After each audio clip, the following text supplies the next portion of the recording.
ဟယ်လိုဆိုတော့အိတ်လေးထိုးတဲ့ခါကျလို့ရှိရင်သုံးမဲ့ဆက်ဆက်လေးပေါ့နော်သူကကျတော့ဒီလေးကိုပခုံးကျိုးလေးကိုအတိုးလျှော့ပုံစံလေးနဲ့လုပ်ပြမှာဆိုတော့ကျတော့ဒီလိုကွင်းလေးလိုမယ်ပြီးရင်ဒီလိုအတိုးလျှော့လုပ်ဖို့ဒီလိုဟာမျိုးလေးလိုမယ်နော်ပြီးရင်တန်လိုက်နေစီလေးလိုမယ်ခြေကကျတော့သူကဒီအရောင်လေး၃ရောင်ကိုသုံးပြီးတော့ဒီဗီဒီယိုမှာထိုးပြမှာပေါ့နော်ဒီကပ်တက်စိတ်ချီရယ်ကိုက3ရောင်မသုံးချင်ဘူးဆိုလို့ရှိရင်1ရောင်နဲ့ထိုးလို့ရတယ်เนาะအစိုက်ကကျတော့2.5 mm နဲ့ထိုးမယ်ပေါ့နော်ဒီဥစ္စာလေးတွေရဲ့ size ကိုတစ်ခါအတိုင်းပြပေးမယ်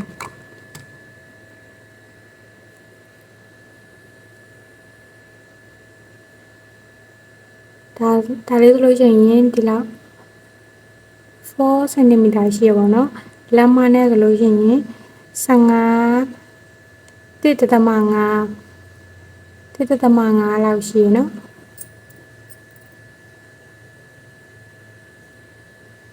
ဒါလေးလဲ size တူတူပဲနော်ဆက်လေးက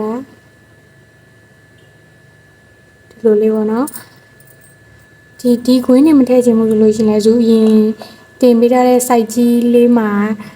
ကျိုးအသေးလေးလုပ်လို့ရရပါတော့ဒါဆိုလို့ရှိရင်တို့ဒီတန်လိုင်းနှိပ်စီလေးထည့်ဖို့တန်လိုင်းနှိပ်စီပြားလေးရင်ထိုးလိုက်မယ်နော်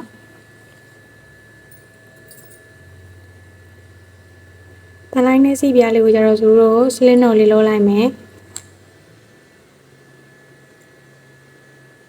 slit knot လေးလုပ်ရင် chain 5 ခါတက်မယ်1 2 3 4 5 chain 5 ခါတက်ပြီးရင်တို့ပထမပေါက်ကိုကြော်မယ်ဒုတိယမြောက်ပေါက်ကနေပြီးတော့တို့တိုင်တိုလေးတစ်ပေါက်တစ်ချက်နဲ့3ခုထိုးမယ်ပေါ့နော်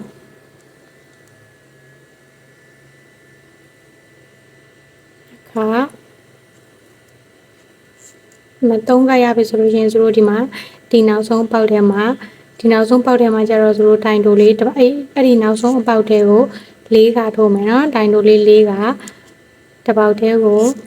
တိုင်တိုလေး4ခါထိုးပြီးတော့တို့ white သွားမယ်ပေါ့နော်၄ခါရပြီဆိုလို့ရှိရင်တို့ဒီဘက်ကိုပြန်လာမယ်ဒီကျိုးလေးကိုထိုးရင်းနဲ့တိမ်သွားမယ်တစ်ပေါက်တစ်ချက်စီနဲ့3ခါပြန်ပြီးတော့ထိုးလာမယ်ပြီးရင်chainလေးတစ်ခုတက်မယ်ဒါလေးကိုဒီဘက်ကိုလှည့်မယ်တိုင်တိုလေးတစ်ပေါက်တစ်ချက်စီနဲ့3ခါပြန်ထိုးလာမယ်1 2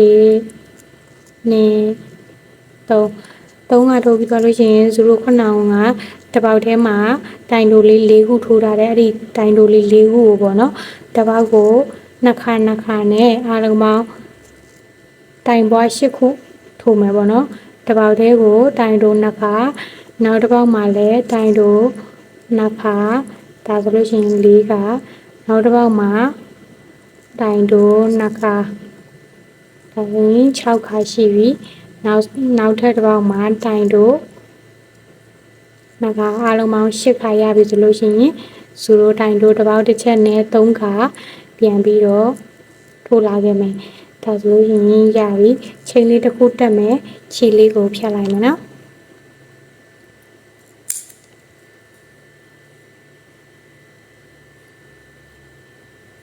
ပြီးရင်တို့ဒီအစာလေးကိုဖြတ်မယ်ဖြတ်လို့ရှိရင်တို့ဒီတန်လိုင်းနှစီပြားလေးကိုထည့်လိုက်မယ်ဒီလိုပုံစံလေးတိုင်း2ခုထိုးလာခဲ့ပြီပါနော်ဒီဘက်မှာတစ်ခုထည့်မယ်နောက်ထပ်တစ်ပြားလေးကိုကြတော့ဒါလေးထည့်မယ်နော်ဒီလိုလေးနော်ပြီးရင်ဒီနောက်ကဟာလေးကိုပွေးလိုက်မယ်နော်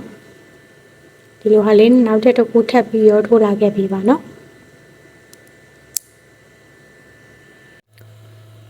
သူတို့ပထမဆုံးချိန်အခု20စပြီးတော့ထိုးလိုက်ပါမယ်စလင်းတော်လေးလုပ်မယ်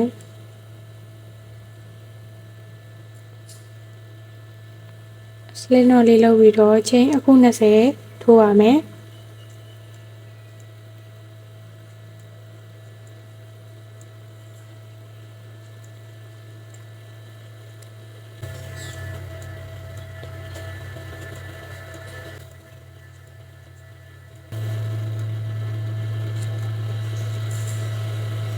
ခု20ရပြီဆိုလို့ရှိရင်ဆိုတော့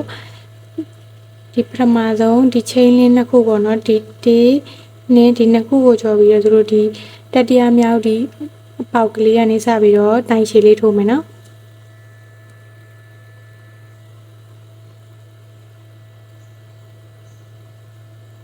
နှစ်ပေါက်ကိုကျော်3ပေါက်မြောက်မှာတိုင်ရှည်လေးတစ်တိုင်းထိုးလိုက်မယ်ဒါဆိုလို့ပထမဆုံးထိုးခဲ့တဲ့ဒီတိုင်ရှည်လေးပေါ့နော်ဒီတိုင်ရှည်လေးမှာကိုကမှားတတ်တယ်ဆိုလို့ရှိရင်မှတ်ချက်လေးနဲ့မှတ်ထားခဲ့ပါပြီးရင်နောက်ထပ်တိုင်ရှည်လေးတစ်ပေါက်တစ်ချက်စီနဲ့အားလုံးပေါင်း18တိုင်ရအောင်ထိုးမယ်ပေါ့နော်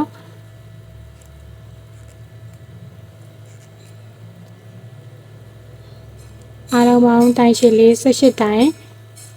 ထိုးလိုက်ခဲ့ပြီပါနော်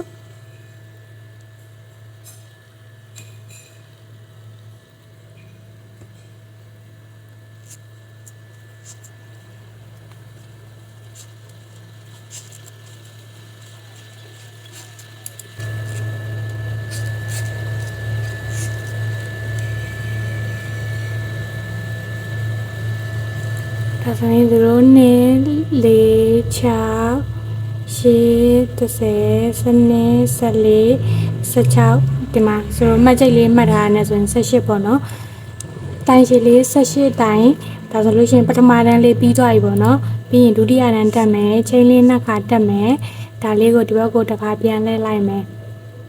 လှည့်ပြီးတော့ကျတော့သူတို့ဒီမှာဒီနောက်ဆုံးထိုးခဲ့တဲ့ဒီမှာဒီတိုင်ရှည်လေးပေါ်မှာပဲထိုးမယ်ပေါ့နော်ဒီနေရာလေးမှာထိုးမယ်ဒီဘက်ကိုလှည့်လိုက်လေ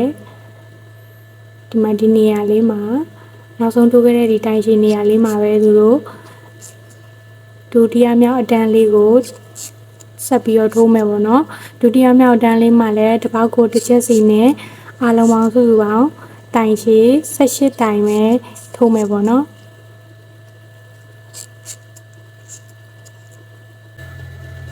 အဲဒီကအခန်းကြားလေးစပြီးတော့ထိုးနေအောင်နော်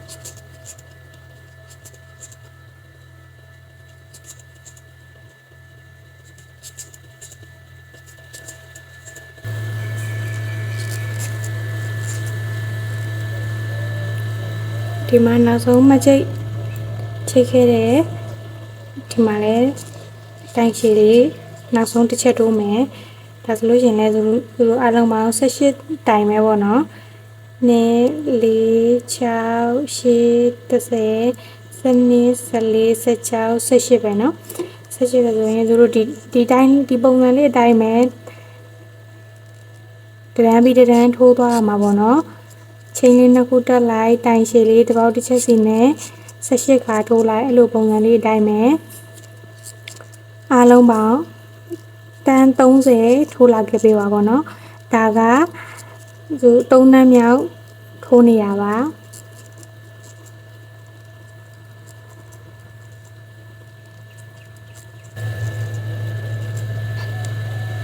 ဒါဆိုရင်3တန်းမြောက်လေးပြီးသွားပြီပေါ့နော်နောက်တစ်ချိန်လေးနှစ်ခုတက်မယ်ဒီဘက်ကိုလှည့်မယ်ဒီလိုလေးပဲတစ်ပေါက်တစ်ချက်စီနဲ့အားလုံးပေါင်းအတန်း30ထိုးလာခဲ့ပေးပါနော်ဒီလိုလေးသွားလိုက်ပြန်လိုက်နဲ့အတန်း30ထိုးလာခဲ့ပေးပါနော်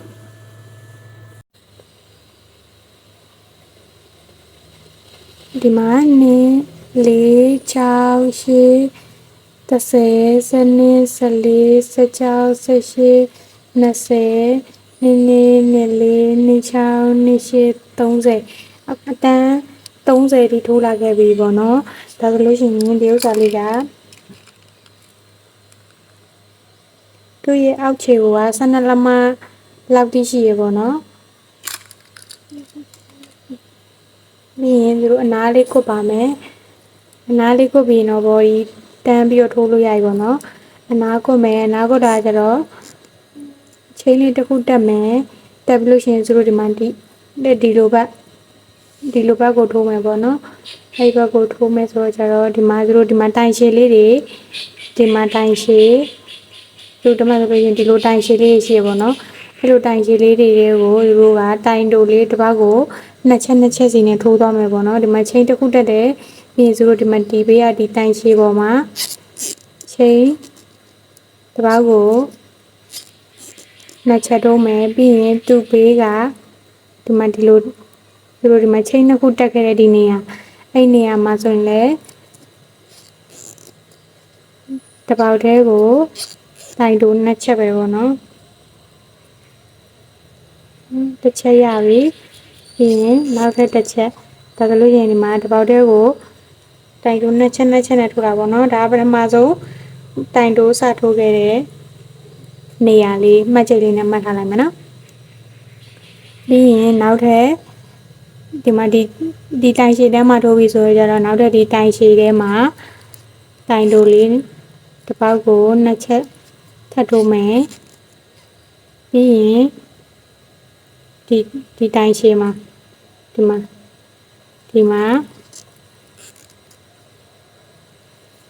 ဒါတော့တိုင်တိုးလေးနဲ့အနာကွတ်တဲ့သဘောမျိုးပေါ့နော်ဒီလိုလေးပဲတစ်ပေါက်ကိုနှစ်ချက်စီနဲ့ထိုးသွားပေးပါနော်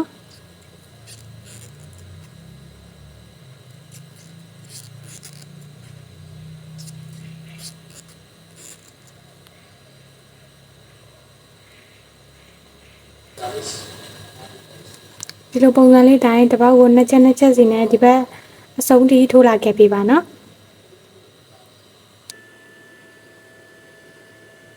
ဆိုတော့ဒီကနေပြီးတော့ဒီဘက်ထိတိုင်တိုလေးတစ်ပေါက်ကိုနှစ်ချက်စီနဲ့52မှာ8ခုထိထိုးလာခဲ့ပြီပေါ့နော်58ခုပြီးရင်ဒီမှာဆိုတော့နောက်ဆုံးကျန်တဲ့ဒီတိုင်ရှည်ထဲမှာနှစ်ခါထပ်ထိုးလိုက်မယ်ပေါ့နော်တိုင်တိုလေးနှစ်ခါဒါဆိုလို့ရှိရင်ဆိုတော့ဒီကနေပြီးတော့ဒီဘက်ထိထိုးလာခဲ့တာအလုံးတိုင်တိုလေးအခု60ရှိမယ်ပေါ့နော်ပြီးရင်ဒီမှာဆိုတော့ဒီဘက်တိုင်ရှည်လေး18ခုပဲရောက်လာပြီပေါ့နော်18ခုပဲရောက်လာပြီဆိုလို့ရှိရင်ဆိုတော့ဒီပထမဆုံးဒီတိုင်ရှည်တစ်ပေါက်တည်းကိုဒီတောင်ဆုံးကဒီတိုင်ရှည်တစ်ပေါက်တည်းကိုတိုင်တိုလေးနှစ်ချက်ထိုးလိုက်မယ်တိုင်ပွားလိုက်မယ်ပေါ့နော်သူကတောင်းနေရလေးမလို့ဆိုတော့တိုင်ပွားတယ်ပြီးရင်တစ်ခါနဲ့3 4 5 6 9 10 9 10 11 12 13 14 15 16တိုင်တိုလေးတစ်ပေါက်တစ်ချက်စီနဲ့ဒီမှာတိုင်ပွားပြီးလို့ရှိရင်တိုင်တိုလေးတစ်ပေါက်တစ်ချက်စီနဲ့16ခုထိုးမယ်ပြီးရင်ဒီမှာဆိုလို့ဒီနောက်ဆုံးကဒီတိုင်ချေဒီနေရာလေးမှာပေါ့နော်လို့ခိုးဘက်မှာတိုင်ပွားခဲ့သလိုပဲတောင်းနေရာလေးမို့လို့တိုင်တိုလေးတစ်ပေါက်တည်းနဲ့နှစ်ခါထိုးလိုက်မယ်ပေါ့နော်ဒီမှာတိုင်ပွားတယ်16တိုင်တိုလေး16ခုထိုးတယ်ပြီးရင်တိုင်ထပ်ပွားတယ်ပေါ့နော်ဒါပြီးလို့ရှိရင်သူတို့ခိုးဘက်မှာထိုးခဲ့သလိုပဲသူတို့ဒီတိုင်ရှည်ဒီလိုတိုင်ရှည်တစ်ပေါက်တည်းမှာတိုင်တိုလေးနှစ်ခါစီနဲ့သူတို့ခိုးဘက်မှာထိုးခဲ့သလိုပဲအခု60ထပ်ပြီးတော့ထိုးလာခဲ့ပေးပါနော်